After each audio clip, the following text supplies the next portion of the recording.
Anyone not satisfied with the quality of yesterday's show will get a full refund.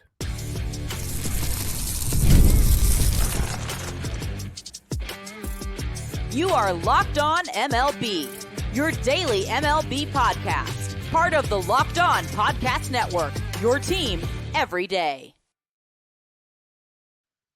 Hello, baseball fans. Welcome to Locked On MLB, part of the Locked On Podcast Network, which is your team every day. This is the daily podcast. We talk about all of Major League Baseball. I am your host, Paul Francis Sullivan. If you don't believe me, I'm going to put up a lower third where I'm called Sully. I've been a baseball podcaster for a long time now, and this is my sixth season here at the Locked On Podcast Network, where I'm doing double duty this year. I'm doing Locked On MLB, and if you like what you hear here, I'm also doing Locked On A's. Follow us at Locked On MLB on Locked On MLB Pods on Twitter or whatever it's called now, and on Instagram. I am your pal Sully. I'm at Sully Baseball on Twitter, Sully Baseball Podcast on Instagram. If you listen to me every day, or if you listen to Locked On A's every day, or if you listen to both every day, put on that hashtag Everyday Sully so we know who's listening. Actually, it helps us figure out, so we can figure out where you are and what you listen to. And one thing you better do is go to our sponsors. Go to every one of our sponsors. Buy all the things we tell you to buy. And some of the stuff is great, like Booking.com. This episode of Locked On MLB is brought to you by Booking.com. Booking.yeah. The right stay can make you a fan of any city, even your rivals. Check out Booking.com for your stay today. Let's get right into it. Yesterday we had, despite all the big technical issues we had with the show, I am not doing it live today. I'm not risking another disaster. Those who wonder what happened, there was my computer went on the fritz in the middle of a live podcast, and I just grabbed a tablet that was nearby, and I did the rest from my tablet. And Ben Wassel, I think Ben Wassel says, reminded me of listening to a ball game on an AM radio, and the station keeps going out, but you can hear just enough to know what's going on. Yeah, I like to think of it as kind of like a CB radio situation. What's your handle? Sully. Your pal Sully is my handle. Or maybe the portals, the Doctor Strange portals came up in Avengers Endgame, where you hear Falcon go, on your right, and then they all open up. Mom, you won't get that reference. That's I'm trying to get my movie references closer to today.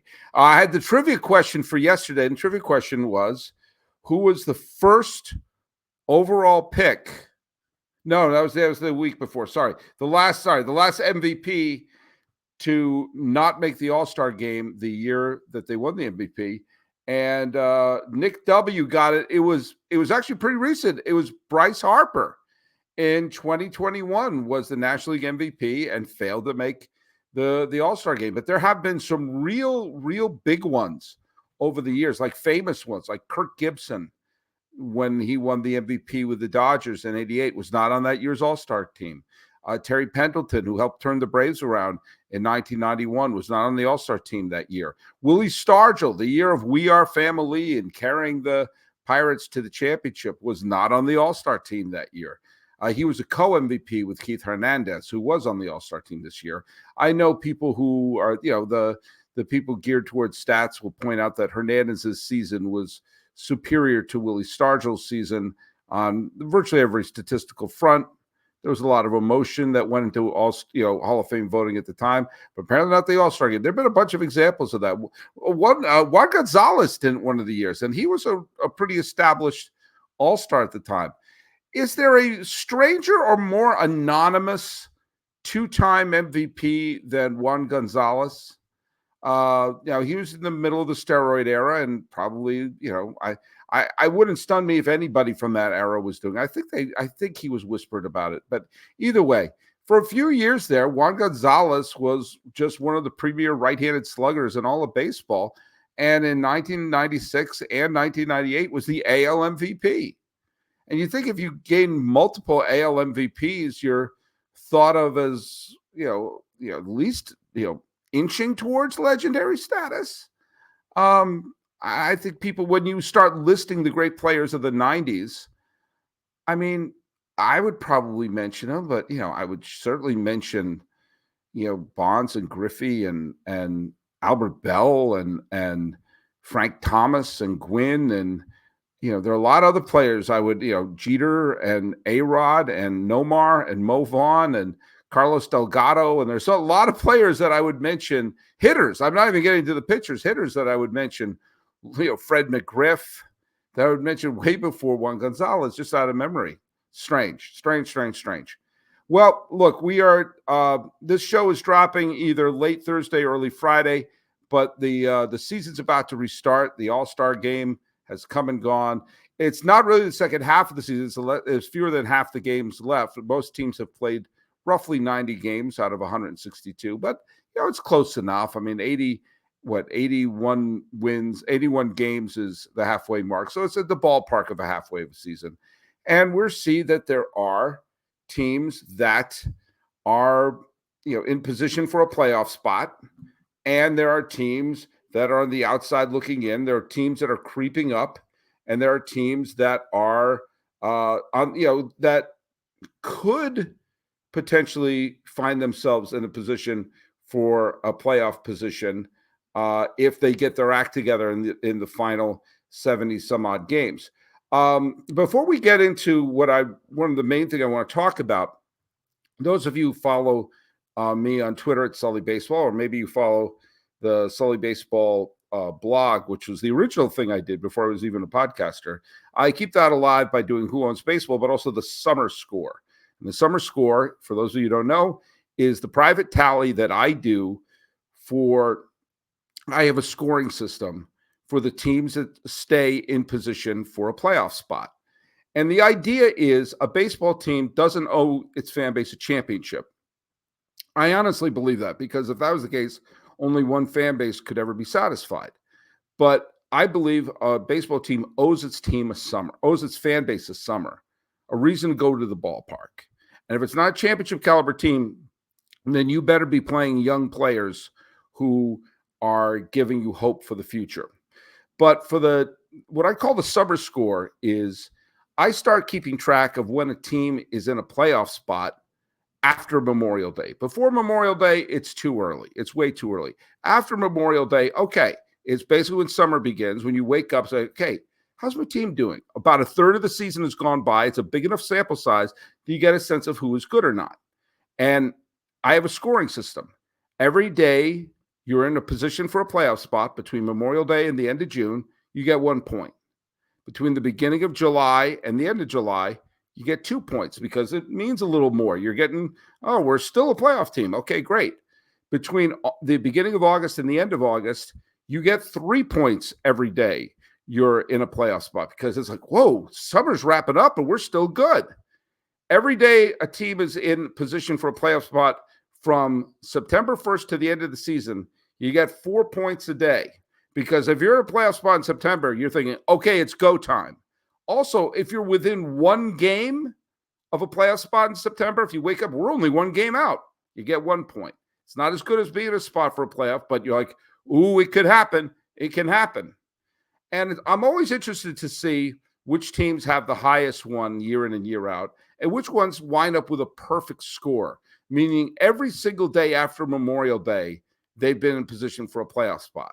This year, the Orioles, the Guardians, the Twins, the Yankees, and the Mariners have had perfect summer scores. Despite all the tumultuous ups and downs of a bunch of those teams, there hasn't been a single day since the start of Memorial Day that their fan base hasn't woken up and said, we're in a spot for a playoff position. And in the National League, the perfect scores belong to the Atlanta Braves, the Los Angeles Dodgers, the Milwaukee Brewers, and the Philadelphia Phillies. Now, very few American League teams have been in a playoff spot. It's been pretty secure since the beginning of Memorial Day. The only bit of wiggle room is the Royals and the Red Sox have gone back and forth a little bit.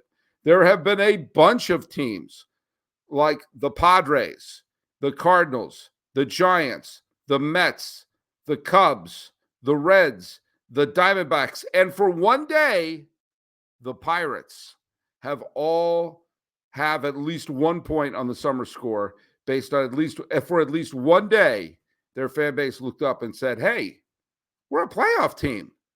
Let's go for it. Well, those are the teams that right now, if the playoffs started today, the teams that would be in the postseason would be in the American League: Cleveland, Baltimore, Seattle, Boston, Minnesota, and the Yankees. In the National League, it would be Atlanta, Milwaukee, St. Louis, Los Angeles, the Mets, and Philadelphia, with Philadelphia and Los Angeles getting a bye in the National League, and Baltimore and Cleveland getting a bye in the American League for the wild card round. Those are the teams that are currently in it.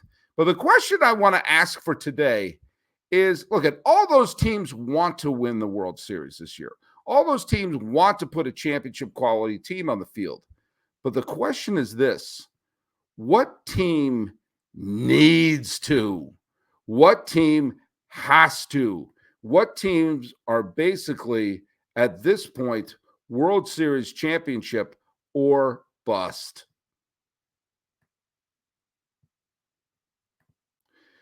I've talked about this before, but I love bringing it up. It's my favorite part of the summer so far. Went on a great baseball trip.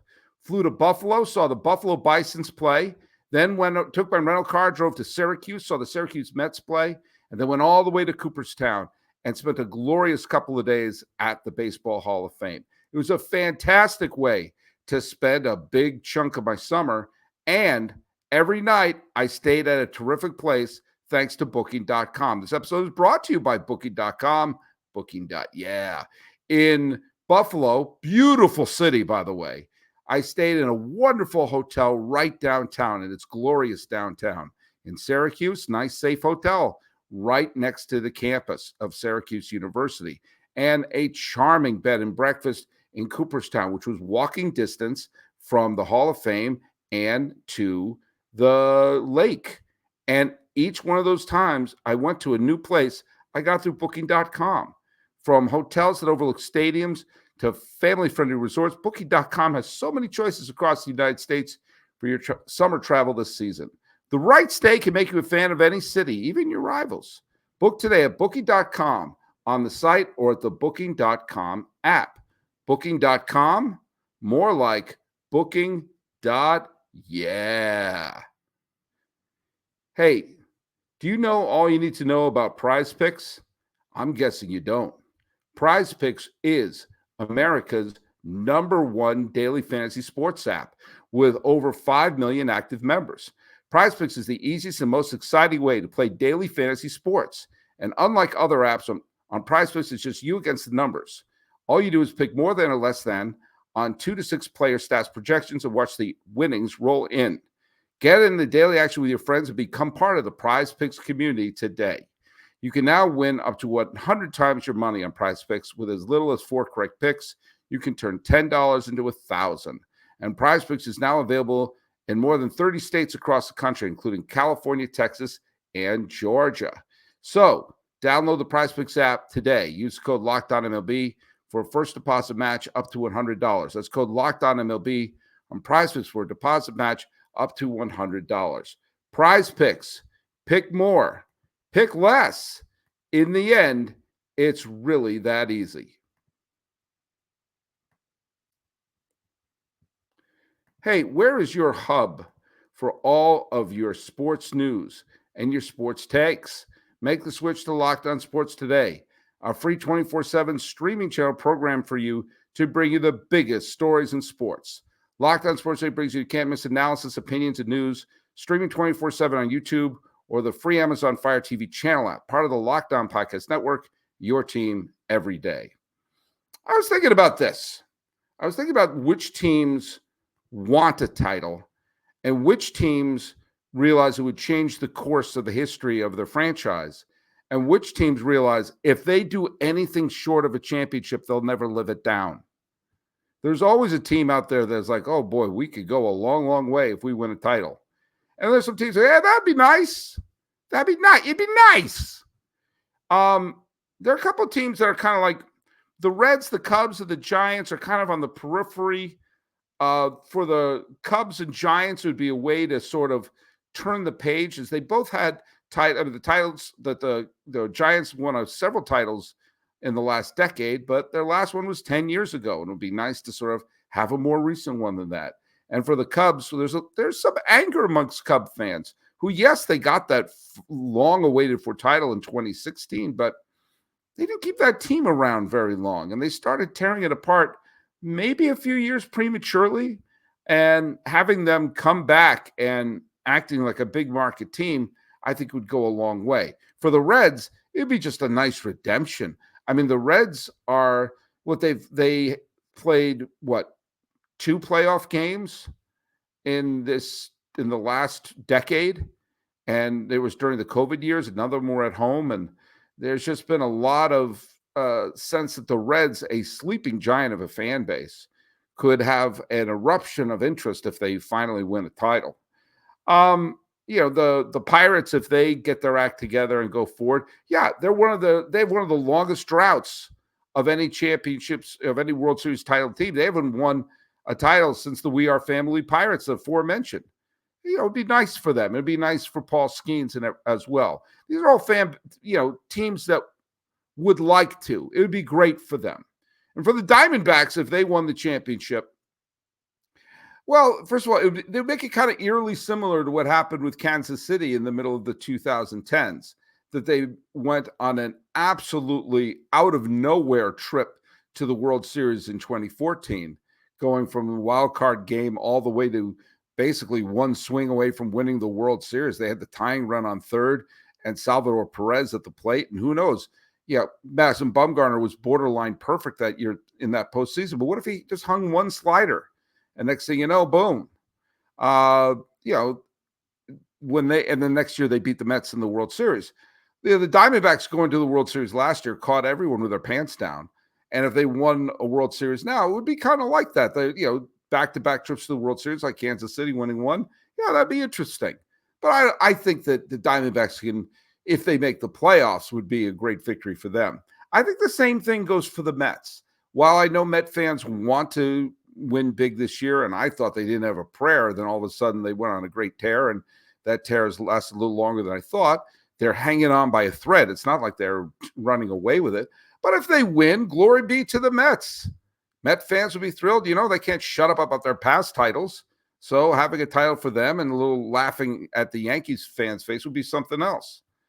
The Braves would like to, although, boy, what torture that would be for Ronald Acuna Jr. if the two times they lose him for the rest of the year, those are the years the Braves win it all. But for the Braves and some of their players, it would sort of assume their role as a great team of this decade. Oddly, they were much better the years they didn't make it to the League Championship Series as opposed to 2021 when they actually won it all. But it would be nice for them. And it would probably be nice for the Astros to win another title and therefore get everybody to shut up and say, okay, fine. You're watching us. We keep going to the World Series. We've gone to 3 World Series this decade. And we almost made it 3 straight trips to the World Series. And, you're staring at everything we do, and look what we got. We're going to win again. You want to beat us again? We're going to win again. It would be a great middle finger for Houston. I'm not saying I'm rooting for that. And it would also be nice for Kansas City. Kansas City sort of proving everyone wrong, but also showing people how to rebuild. It would be a huge FU to teams like the Angels or to the Rockies or to the Yankees for that matter, for showing how, for the Angels, the Rockies, and the Tigers, teams that seemed perpetually bad for the last decade, to say, oh, yeah, we lost 100 games this year. Now we're going to the World Series. It's bad enough that Texas and Arizona made the World Series 2 years after being a 100-loss team. Like, oh, we stink. Oh, now we're in the World Series. Hey, we're the Rangers. We won it all. It took us 2 years to do it. What are you waiting for, Reds? What are you waiting for, Tigers? What are you waiting for, Angels? If the Royals do that and make it 2 straight decades with a World Series title, hey, that'd be interesting. It would also make the Hall of Fame case for Salvador Perez pretty darn interesting. And it would be nice for the Rays if they wind up doing it because, they'd be finally get the redemption for this franchise and finally win it all. And finally have Kevin Cash not having to be asked questions about taking out Blake Snell. And I think it would be a nice story for Seattle, which is the only franchise, the only current city to never have hosted a World Series game, to finally win it all. But I think you could see and you know what? It would also be nice for the Red Sox for a year that no one was expecting them to do piddly-poo to make the playoffs. If they won the World Series with this team, John Henry could just sit back and smile and go like, every time they want to run me out of town, we win another title. It buys me another 5 or 6 years. And then he'll tear this team apart. We'll all hate him. And then they'll win the 2029 World Series or something like that. But all those fan bases, I think you could look at and go like, okay, if they don't win it all this year, but they make a nice playoff run, they'd be fine with it knowing they can retool for next year. But in the final segment, I have narrowed it down. There are several franchises who anything short of a World Series title this year is going to be a moment of absolute dread and a sense of, God, what the heck do we have to do?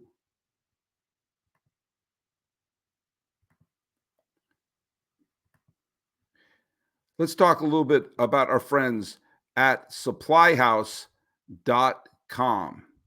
Now, get supplies from the site that's made for skilled trades, supplyhouse.com. Supplyhouse.com is a reliable way to order plumber, HVAC, and electrical products online. Their easy-to-use website is packed with helpful resources and the latest product info to help you get the job done right. Shop a complete inventory of over 200,000 parts from over 400 top brands and get your order delivered right to your door with fast shipping from coast to coast. Need help with an order? Get expert support and industry-leading service from the friendliest folk in the business, and talk to a real person every time. Pros in the skilled trade can get a competitive edge by joining supplyhouse.com's free Trade Master program. Every Trade Master gets access to a dedicated phone line, free shipping, and discounts on every order. Join the thousands of trade pros already benefiting from free membership at supplyhouse.com/TM and order plumbing, HVAC, and electrical supplies from anywhere with just a few clicks at supplyhouse.com. That site again is supplyhouse.com. Let's hear a little bit from our friends over at FanDuel. You know I love sports. I love them a lot, but we just finished that great period of time where there's all sorts of playoff basketball, playoff hockey going on along with baseball. But pretty soon the Olympics are starting up. So we got to get more and more sports. FanDuel lets me keep the sports going whenever I want. All I have to do is open the app, dream of some bets anytime while I'm in the mood. This summer, FanDuel is hooking up all customers with a booster bonus daily. That's right. There's something for everyone every day all summer long. Head over to FanDuel.com and start making the most of your summer. FanDuel is the official sports betting partner of Major League Baseball. FanDuel, let's love our sports. This is a reminder that Locked On has created the first ever national sports streaming channel on YouTube, and it is available also on the Amazon Fire TV and the Free Fire TV channel app. Locked On Sports Day is here for you 24/7, covering the top sports stories of the day with the local experts of Locked On, plus our national shows covering every league. Find Locked On Sports Today now available on the Free Fire TV channel app. All right, let's look at the teams that have to win it. Cardinals have to win it. They do. There's a lot of pressure on this team. And this whole, we'll make the playoff every once in a while, that's old. Their last title was 2021. And I know that's relatively recently, but it's not as recent as you think it is. And the fact that the Cardinals have gone all in on superstars like Nolan Arenado and Paul Goldschmidt and all of them, and given up a galaxy of stars who have had success in the postseason with other teams, do you know what? They have to win it all in order to justify some of the moves, some of the signings, and some of the contract. And Mozeliak is realizing, wow, this team has gone from a surefire pennant contender to patting yourself on the back for contending at all. They need to win it all. The Brewers need to win it all because they know they don't have the biggest window of opportunity. They traded away Burns at the beginning of the season, so I think they were trying to throw bodies over the side until they realized, wait a minute, we could win this darn thing. The city of Milwaukee has had a more recent championship than Cleveland. We'll get to them because the Braves won in 1957. But the Brewers are one of the teams that have never won it all, dating back to their first year in Milwaukee in 1970 and their 1 year as the Pilots in Seattle in 1969. They've had big stars, MVPs, superstars, Hall of Famers come through there. And yet they haven't even won a World Series since E.T. came out. That's been a while. And the fact that they've had a couple of really nice runs and a couple of really nice groups of teams getting to the League Championship Series in 2011 and in 2018, and no trips to the World Series to show it. They need to win with this group. Windows of opportunity for Milwaukee don't stay open that long. They've already lost their star manager and they trade away Corbin Burns. They got to win it all, because you don't know if they start rebuilding, if Milwaukee fans are going to get really, really impatient. What other team needs to win it all? The Twins. The Twins need to take advantage of a winnable American League Central and the fact that some of the truly dominant teams of the past can be somewhat vulnerable, like Houston, like Boston, like New York. This will be the great happy ending for the team that was about to be contracted after the 2001 season. They finally got the outdoor ballpark. They finally have a homegrown Hall of Famer like Joe Mauer and blah, blah, blah. They got to win a title eventually. Last year, they got they can't win a playoff game monkey off their back. Now they have to win a championship. It's been since 1991. That's a while ago. I was in college. My kids are now in college. That's a real while ago. And they can't allow another window of opportunity, especially the window they had in the 2000s, where they had MVP candidates, Cy Young Award winners, and everything up and down. And they couldn't even get to Game 6 of the ALCS. They can't do that again. A couple other teams that need to win it all. Baltimore has, well, it's been since 1983, and last year they hoarded their prospects despite a 100-win season, and they didn't address the team's needs as a starting pitcher. Now they look like they're ready to go. It looks like they're ready to win, and they have a chance to win the American League East and a pennant and a title with a good but not great Yankee team and a good but not great Red Sox team in their own division. In other words, one of the things that's kept Baltimore from winning in the past is the fact that they have those two spending behemoths in the middle of their division. This is a year where they can wind up doing it. They can wind up winning it.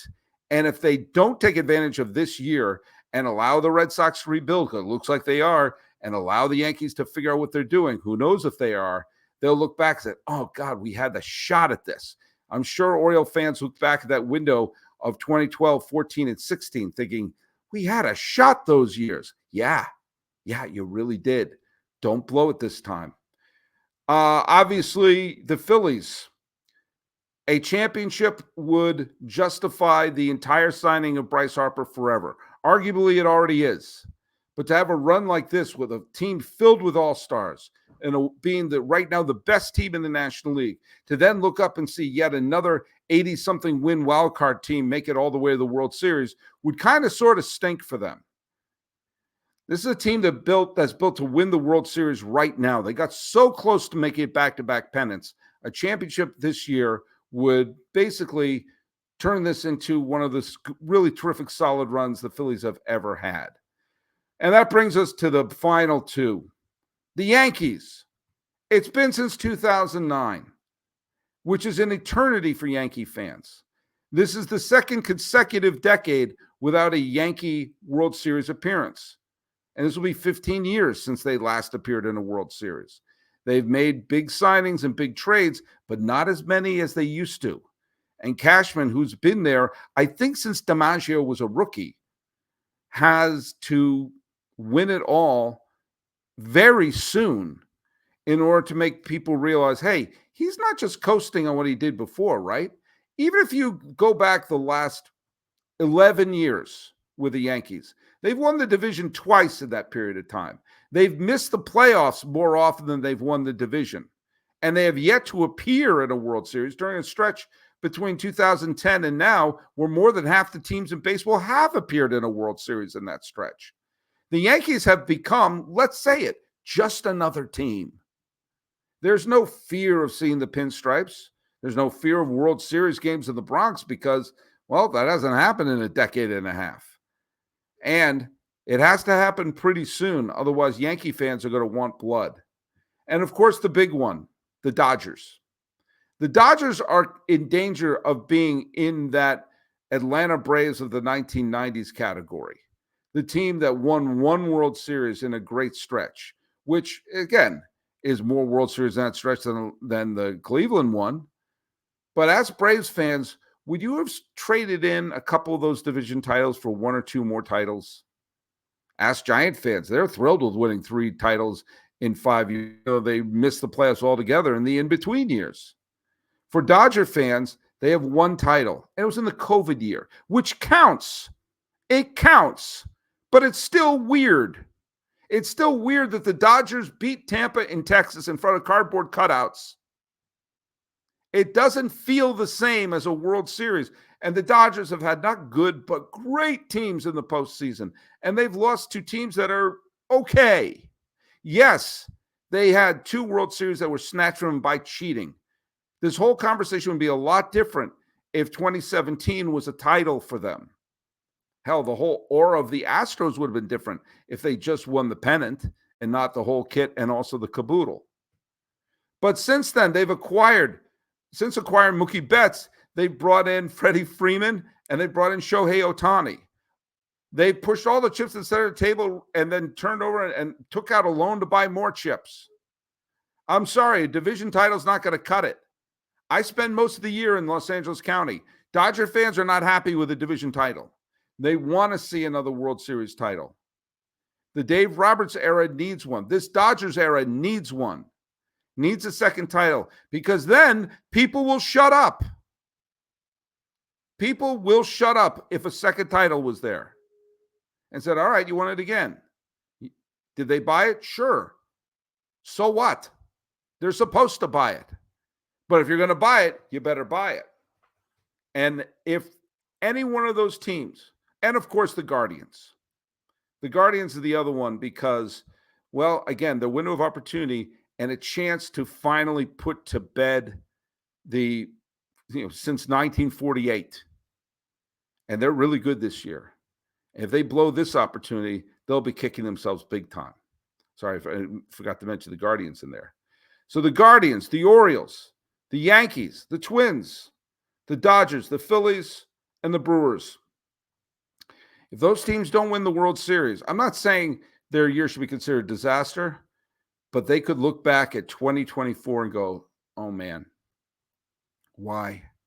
Why did that year not work for us?